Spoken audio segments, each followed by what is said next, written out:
Friedrich Nietzsche was a German philosopher, poet, and cultural critic of the 19th century. He's considered to be one of the most daring and greatest thinkers of all time. His work is revolutionary, aiming for a re-evaluation of all values. He was one of the biggest precursors of existentialism, which emphasizes the existence of the individual person as a free and responsible agent, determining their own development through acts of will.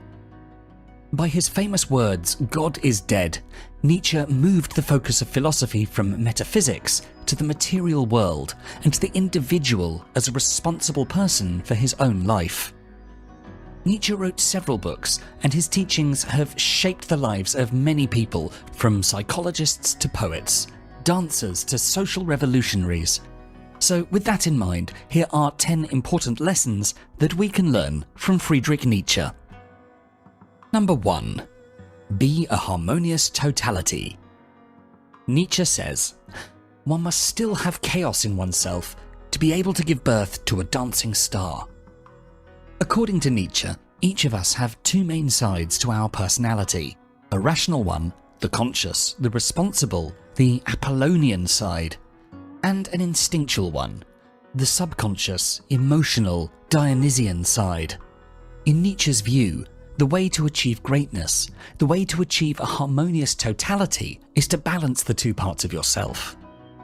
The Apollonian side, Apollo being the Greek god of sun, of knowledge, and the Dionysian side, Dionysus being the complete opposite, the god of wine, fertility, and madness. There's a strong analogy between the duality of Dionysus and Apollo and the duality of yin and yang. Dionysus being similar to yin and Apollo being similar to yang. To have a balanced life, you have to be organized, responsible, logical, but at the same time leave room for the more artistic part of yourself, your creative side, your emotional side. To really shine like a dancing star like Apollo, the god of sun, you have to embrace your inner chaos. Learn to explore it, listen to your feelings and intuition, and listen to your Dionysian side.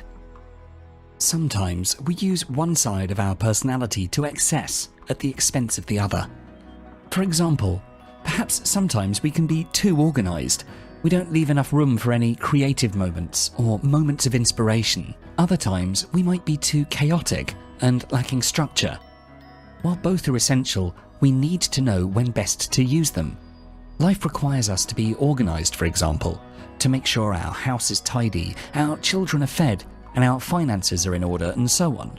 Other times, we might want to shake up our routine, go on wild adventures, or to get in touch with our artistic or more sensitive nature. Even in our jobs, we need both sides too. For example, an engineer must use the Apollonian side to execute the work, but he also needs the Dionysian side to discover great insights and invent innovative solutions. We have to take care of all sides of our nature, to nurture them. Don't fight against your duality. Instead, learn to use it to your benefit. Number 2. Avoid having a reactive life. Nietzsche said, "Most humans distract their thoughts to cease to be aware of life." According to Nietzsche, we are too passive, too reactive.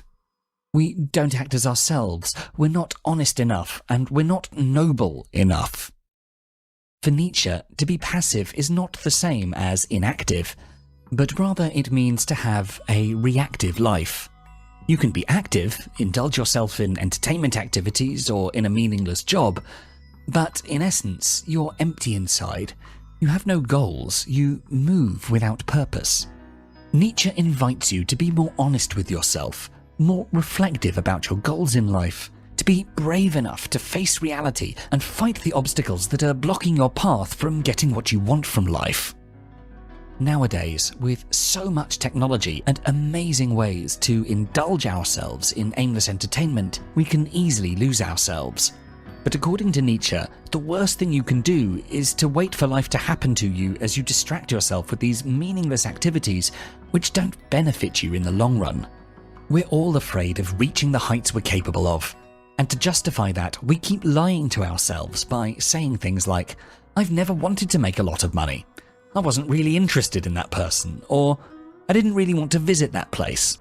Nietzsche advises us to stop being a passive spectator and take our lives in our own hands. You can start by avoiding too much TV time, internet time, spending time with toxic people, or staying in a job which isn't beneficial for you in the long run, but instead ask yourself the hard questions and focus on what you want to get out of life. Number 3. Avoid holding resentment towards others. Nietzsche tells us to be incapable of taking one's enemies, one's accidents, even one's misdeeds seriously for very long. That is the sign of strong, full natures in whom there is an excess of the power to form, to mould, to recuperate, and to forget. Such a man shakes off with a single shrug many vermin that eat deep into others. Resentment is a poison, and it can consume us deeply. According to Nietzsche, resentment is a trademark of a slave mentality and a sign of weakness, and it harms no one more than the weak person himself. In contrast to a weak person, a noble person has an excess of life in himself. He is strong enough to forget and recuperate. However, his revenge can be strong and fast though, and he doesn't hold on to the memory of a painful episode for too long. If you're weak, it might be too difficult to avoid resentment. The secret is to replenish your soul with positive things, to live your life to the fullest, and not to mind the small people having a negative impact on us from time to time. This doesn't mean you won't keep others accountable for their mistakes, and that you won't act against them if justified. It just means that you won't let this affect your inner nature. If somebody close to you hurts you badly, you should see the reality as it is first.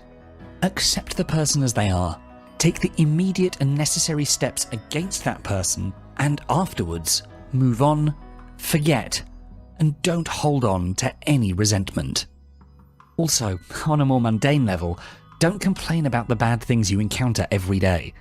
Don't complain about the idiots, the government, crooks, bankers, malicious people.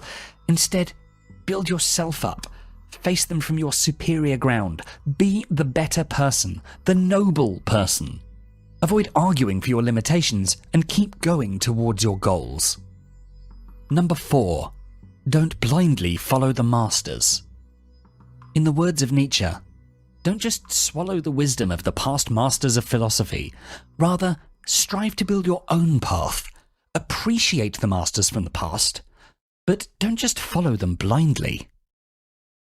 Nietzsche was an avid reader of past philosophies, starting from the ancient Greeks to more modern philosophers like Arthur Schopenhauer. However, at one point in his life, he denounced the past philosophies or reformulated the past philosophies into his own philosophy of life. He believed that finding his own path, his own philosophy, his own style of writing was crucially important. Sometimes in life, we have to make major decisions, like denouncing some old ways of thinking or working, even at the cost of losing our status in society. To follow our own path often requires sacrifices, putting us in conflict with the authorities of the present or of the past, the masters. But according to Nietzsche, in order to live an authentic life, we have to give up the comfort of following the safe path blindly, break away from the masters, and work on our own philosophical principles of life and work. Of course, we still have to gain knowledge from the old philosophies, appreciate the wisdom of past philosophers, but in the end, we have to build our own philosophy for our own lives, our own wisdom. We should use the wisdom of the masters only as a source of inspiration for our own philosophy. Sometimes in life, you find yourself at a crossroads and you have to choose between 3 paths. The first is a safe path with a guide telling you everything you need to do. The second is a dangerous path that you have to walk alone, going from potential failure to potential failure. And the third is the most effective path, the one where you think for yourself, analyze what the masters or experts are really telling you. You take into account their credibility, and you take from them only what is important and useful to your life. Nietzsche urges you to take the last path, because it's the path that will lead to the greatest rewards in the future.